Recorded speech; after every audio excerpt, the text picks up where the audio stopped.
Hey Hofstra fans, it's time once again for the WB Masons Coaches Report. I'm Rob Joyce, joined as always by the head coach of Hofstra women's basketball, Krista Kilburn-Steveskey. Coach, how are you? I'm doing well, Rob. And you have a reason to be. The last time we talked, you were in the middle of a losing streak. Now a 4-game winning streak. What's been the biggest difference between a 7-game losing skid and a 4-game winning streak? Obviously we've had a pretty tough non-conference slate.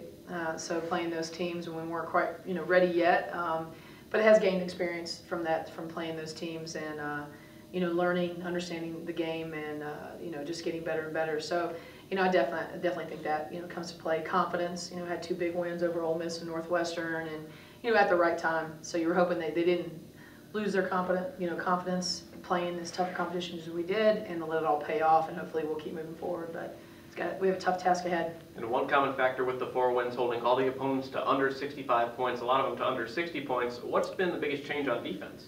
Yeah, that has been a focus in practice. I'm pretty aware. We're a pretty smart group. We know how we're going to have to grind games out, and we've been saying that in the past, and I think they've kind of gotten over that we're just going to outscore. They know that that's not the case. They know that the game is, played on both ends of the floor, and I think it kind of got away from us for a little while, in the past here, but now it's really been ingrained. And when it's 80-20 in practice, 70-30 at times, and and did that early and did that base of foundation, pretty much what I did when I got started here, coaching at Hofstra. That was what I always focused on. So, now we loosen the belt a little bit, and then we can start, when we were pushing and running in the Ole Miss game, but, we just need to have a good blend.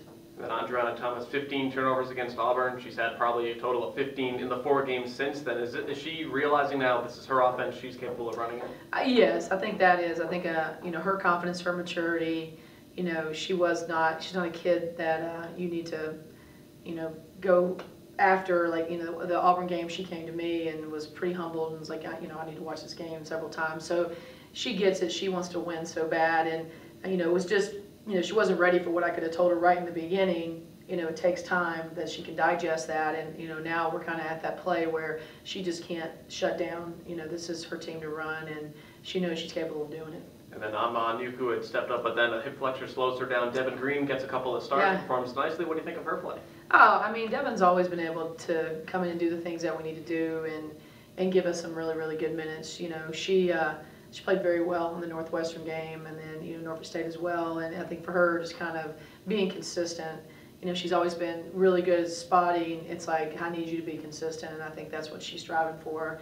And she knows that her name's going to be called in all different types of ways, and she's ready to step up and do that. But I'm definitely proud of her, contributing the way she has. And you say consistency. Asia Jackson starting to be more consistent as well. A career high 20 against Norfolk State, coming off the bench.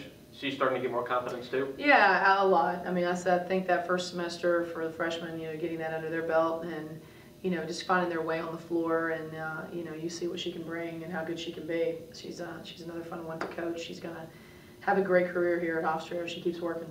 And then Shantae Evans, she nears closer to the all-time scoring record. She's the one who's not going to care about it, but so is she going to be relieved when she finally breaks it? I think so. She had a nice little twinkle in her eye today when I was talking to her, and I think this is what needs to be the influx of our whole conversation here. It's been a 30-year record, give or take a year or two, and I don't think we understand the magnitude of that. The fact that it wasn't even broken by anybody, it tells you a lot about our program. Really, no disrespect to anybody in the past. When Harry Pizer was here and the things that he did, and then, I thought Felicia Leggett-Jack really kind of put this into a perennial state, and then we've been trying to run with it ever since. And, it takes time to win championships when you don't have any history of a championship.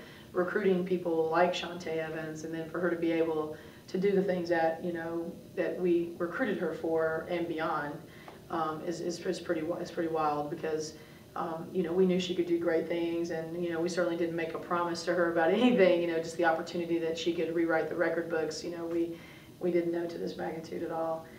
So it's exciting. It's an exciting week, and we want to get the W no matter what. But it would be nice just to kind of get that focus. I know for her, just off her back, and then let's go.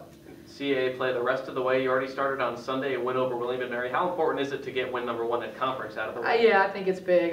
Count our blessings that we had our first one at home. That doesn't always fly that way. So, especially with this mix of youth and a good foundation between Candace Bond and Shantae Evans and Devin, it is nice. And so we got to take care of business at home, and then, but before I see you again, we'll be on that road to Mason. You know how difficult it is playing that arena, and you're in an away game, and it's going to be the first freshman away game for them to understand what it feels like playing a conference away game. They know what it plays in non-conference, but all bets are off. So it's a big week for us to take care of one game at a time, but we're ready. In the last year and 12 games, if you had scored 56 points outside of Cancun, you would have lost a lot of those games. So is it nice to be able to win when your offense isn't there? Yeah, it is, and for them not to get discouraged. That was the difference with some of these big powerhouses that we played early. We go on 4-minute scoring drought, and poof, they would overpower you with their greatness, or in a lot of ways, we just let the momentum shift, take us away. So, we've learned a lot from that, but we got to play better. We can shoot better, on our own floor. We proved that in the 3 games coming into the William & Mary game, and I think then the nervous jitters and that first conference game, out of our way. Now it's time to really start, plugging away here and really showing people what we're made of. This Thursday you take on Georgia State again at home. Panthers much improved, especially defensively from last year. What do you see from the Panthers? Yeah, I mean they have everybody back, but one player, so Cody Pauk, and then Kendra Long and Nolan running the point, and they're talented, they're athletic, and they're skilled all in the same spot. So it's definitely going to be an up-tempo game with a big defensive game too, because they're going to do a mix of pressing and and attacking us in different ways. So nothing's going to be easy from this point forward. And then on Sunday, your first road test of the CAA slate down at George Mason. No more Talia Matone for the Patriots, but still a couple of nice players. What do you see from the Patriots? Yeah, I think these two opponents are similar in their style of play.